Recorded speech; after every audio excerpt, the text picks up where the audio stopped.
الحمدللہ وحدہ والصلاة والسلام علی من لا نبی بعدہ اما بعد فاعوذ باللہ من الشیطان الرجیم بسم اللہ الرحمن الرحیم هل اتاک حدیث الغاشیہ وجوہ یومئذ خاشعہ عاملۃ ناصبہ تصلی نارا حامیہ۔ کیا آپ کو چھا جانے والی قیامت کی بات پہنچی ہے؟ کتنے ہی چہرے اس دن ذلیل ہوں گے، کام کرنے والے، مشقت جھیلنے والے بھڑکتی آگ میں داخل ہوں گے۔ سامعین، آج ہماری سورہ الغاشیہ کی آیہ مبارکہ نمبر 4 تک کی تلاوت و ترجمہ کا شرف نصیب ہوا۔ سورۃ الاعلیٰ کے بعد یہ سورہ مبارکہ سورۃ الغاشیہ ہے، جس کا مصحف کے اعتبار سے جو نمبر ہے وہ 88واں ہے 88، اور نزول کے اعتبار سے اس کا نمبر جو ہے وہ 68 ہے 68۔ اور یہ سورہ مبارکہ جو ہے یہ مکی سورہ مبارکہ ہے، اور سورۃ الاعلیٰ کے بعد اس کے اندر اہل جنت اور اہل دوزخ کے حوالے سے بڑے مفصل انداز میں جو ہے اس کی تفصیل اور تفسیر جو ہے وہ بیان کی گئی ہے، اور اس کی ٹوٹل جو 26 آیات اور 1 رکوع پر یہ ہماری سورہ مبارکہ مشتمل ہوگی۔ اور اس کا جو اسم مبارک ہے غاشیہ، وہ پہلی آیہ مبارکہ سے ہی اس کا نام لیا گیا ہے۔ ارشاد ہوا هل اتاک حدیث الغاشیہ۔ غاشیہ بنیادی طور پر کہتے ہیں عرب کے ہاں کہ جب کوئی ایک چیز ایسی بڑی ہو یا اتنی طاقت والی ہو کہ باقی وہ تمام چیزوں کو ڈھانپ لے، تو اسے عربی زبان میں عرب جو ہے وہ غاشیہ بولتے تھے۔ اب اللہ تعالیٰ نے یہی لفظ جو غاشیہ ہے یہاں قرآن میں استعمال فرمایا، هل اتاک حدیث الغاشیہ۔ حدیث کہتے ہیں بات کو، قول کو، کہ اے محبوب صلی اللہ علیہ وآلہ وسلم، کیا آپ کو چھا جانے والی یا ڈھانپ لینے والے کی بات پہنچ چکی؟ اب یہ ڈھانپنے والی کیا ہے؟ یہ ڈھانپنے والی قیامت ہے۔ قیامت ایک ایسی ڈھانپنے والی چیز ہے کہ جب یہ قائم ہوگی تو کائنات کی ہر چیز کو یہ اپنے اندر لپیٹ لے گی، اور اسی کو سورہ اسرافیل نفخہ اولیٰ کہا جاتا ہے۔ نفخہ اولیٰ سے مراد یہ ہے کہ قیامت قائم ہونے سے پہلے حضرت سیدنا اسرافیل علیہ السلام اللہ کے حکم سے ایک زوردار پھونک ایسا ماریں گے، اور اس کی اتنی سخت آواز ہوگی اس پھونک مارنے کی، اور اتنی سخت تیز ہوگی کہ حدیث پاک میں اللہ کے رسول رسالت امام صلی اللہ علیہ وآلہ وسلم نے ارشاد فرمایا کہ عرب کے اندر وہ جو حاملہ اونٹنیاں ہوں گی جو اتنی طاقتور ہوتی ہے، فرمایا صرف وہ آواز سن کر اس کا جو بچہ ہے پیٹ سے باہر گر جائے۔ یہ اس کی ایک ہولناکی کا منظر آپ علیہ السلام نے بیان فرمایا۔ اب جو ہی وہ نفخہ اولیٰ آئے گا تو ساری کائنات لپیٹ دی جائے گی، اور ایک لمحہ کے اندر اس کے بعد دنیا پر قیامت قائم ہو جائے گی۔ اور اس کے کیا مناظر ہیں سورۃ الدہر میں اور باقی پچھلی اور بھی کئی صورتوں میں، اس کے واقعات انفرادی طور پر بھی، اجتماعی طور پر بھی، اور کہیں کہیں اذکار میں یہ آپ نے ساری باتیں سنی۔ سورۃ القیامہ جو ہے اس میں بڑی تفصیل کے ساتھ آپ نے اس کو سنا سورۃ القیامت کے اندر بھی، کہ کیا سخت مرحلہ ہوگا جب قیامت کی گھڑی جو ہے وہ قائم کر دی جائے گی۔ تو اللہ تعالیٰ نے فرمایا اے محبوب صلی اللہ علیہ وسلم، آپ کے پاس یقیناً اس ڈھانپ لینے والی قیامت کی گھڑی کی بات پہنچ چکی ہے، اور وہ کیسی ہوگی؟ اب کافروں کے بارے میں ارشاد فرمایا، کافروں کے لیے معاملہ کیا ہوگا؟ وجوہ یومئذ خاشعہ۔ اس دن جو کافر لوگ ہیں، برے لوگ ہیں، ان کے چہرے ذلیل و رسوا کر دیے جائیں گے۔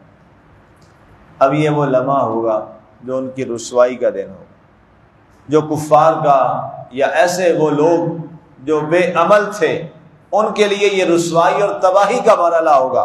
فرمایا وہ اس دن کئی چہرے تمہیں نظر آئیں گے جو ذلیل ہیں، رسوا ہیں، قابل نفرت ہیں، اور ان کی طرف لوگ نفرت کی وجہ سے نظر بھی نہیں کریں گے۔ فرمایا یہ وہ قابل نفرت چہرے ہیں جنہوں نے دنیا کے اندر اپنے آپ کو کافر یا کافروں والا عمل کرنے میں اپنے آپ کو ڈالے رکھا۔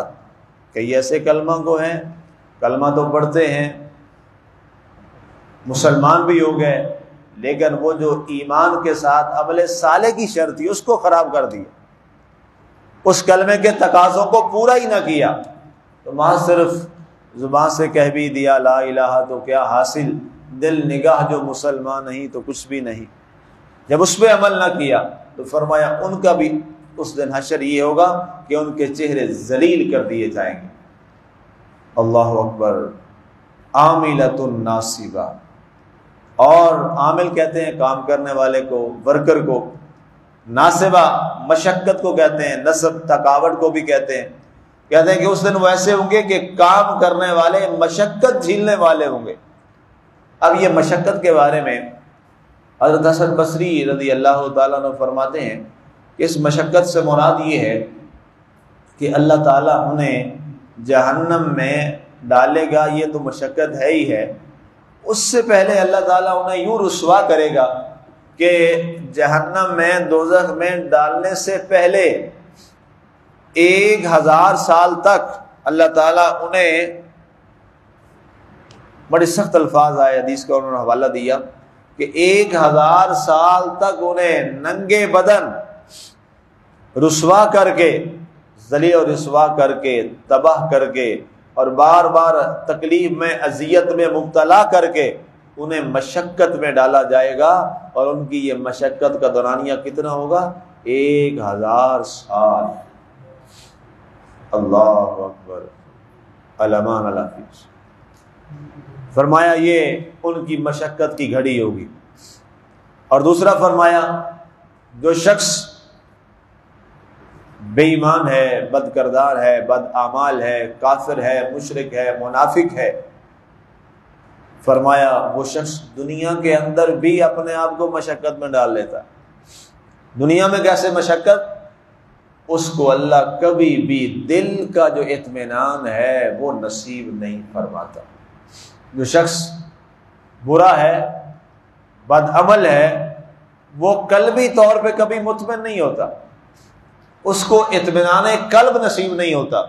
لیکن جو بندہ مومن ہوتا ہے، نیک اور صالح اور پارسا ہوتا ہے، اللہ تعالیٰ اس کو چاہے ظاہری طور پہ اس کے حالات مشکل والے بھی ہوتے ہیں، لیکن اللہ تعالیٰ اسے دل کا اطمینان عطا فرماتا ہے۔ وہ مشکل حالات میں بھی کیسے ہوتا ہے؟ نفس مطمئنہ کے ساتھ ہوتا ہے، اور اس بات پر اس کا یقین ہوتا ہے کہ میں اللہ کا ہوں، اللہ میرا ہے، ہوگا وہی جو میرا اللہ چاہے گا۔ یہ ایک ایسا عقیدہ ہے، یہ ایک ایسا یقین ہے کہ جو انسان کو تمام افکار سے بے نیاز کر دیتا ہے۔ جب انسان اپنے ہر معاملے کو اللہ کی ذات پہ چھوڑ دیتا ہے اور اللہ کی ذات پہ یقین کامل رکھتا ہے کہ میرا اللہ ہی فرماتا ہے، جو کرتا ہے، جو بھی ہوتا ہے میرے اللہ کی طرف سے ہوتا ہے، تو انسان قلبی طور پر بڑا مطمئن ہو جاتا ہے۔ انسان یقین کے ساتھ، اطمینان کے ساتھ زندگی گزارتا ہے۔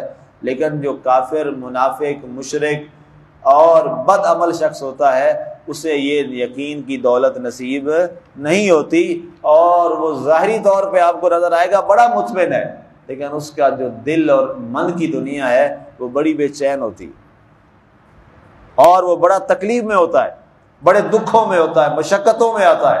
اللہ نے اس کے بارے میں فرمایا عاملۃ ناصبہ، وہ دنیا میں بھی مشقت جھیلنے والے ہوں گے، کل بروز حشر قیامت میں بھی مشقتیں جھیلنے والے ہوں گے، اور انہیں مشقت ایک یہ بھی دی جائے گی، یہ بھی لکھا گیا ایک تفسیر میں کہ انہیں دوزخ میں ڈالنے سے پہلے سزا دی جائے گی، رسوا کیا جائے گا، اور پھر انہیں واپس پہلی حالت پہ لایا جائے گا، پھر اسی طرح کیا جائے گا۔ ان کا یہ تکلیف اور عذاب کا سلسلہ ایسا ہے کہ یہ 1000 سال تک یوں ہی چلتا رہے گا۔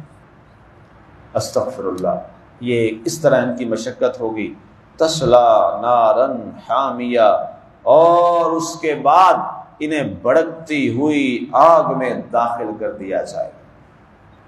نارن حامیہ، بھڑکتی ہوئی، حامیہ کہتے ہیں ایسی آگ کو کہ جس کے شعلے جو ہیں وہ اتنے بلند ہوں کہ تمہاری نظر کم پڑ جائے، اور اس کے شعلے اتنے بلند ہوں، اسے حامیہ کہا جاتا ہے۔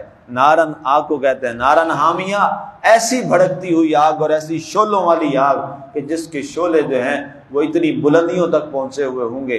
فرمایا ان شعلوں والی آگ میں، بھڑکتی ہوئی آگ میں ایسے لوگوں کو ڈالا جائے گا جو قیامت کے بارے میں، دنیا میں اعمال صالحہ کے بارے میں فکر مند نہیں تھے، اور اپنی زندگی کو یوں ہی غفلت میں گزار دیا۔ اللہ نے انہیں دنیا اور آخرت میں رسوا کر دیا۔ اللہ کی ذات ہمیں عمل کی توفیق عطا فرمائے، اور ہم سب کو اللہ تعالیٰ نے جو ایک ذمہ داری دی ہے کلمہ توحید و رسالت کے بعد، اور ایک ہمارا عہد ہوا ہے اللہ اور اس کے رسول کے ساتھ، اللہ ہمیں وہ عہد نبھانے کی توفیق عطا فرمائے، اللہ وہ ہمیں وعدہ وفا کرنے کی توفیق عطا فرمائے۔ آمین۔ وما علینا الا البلاغ المبین۔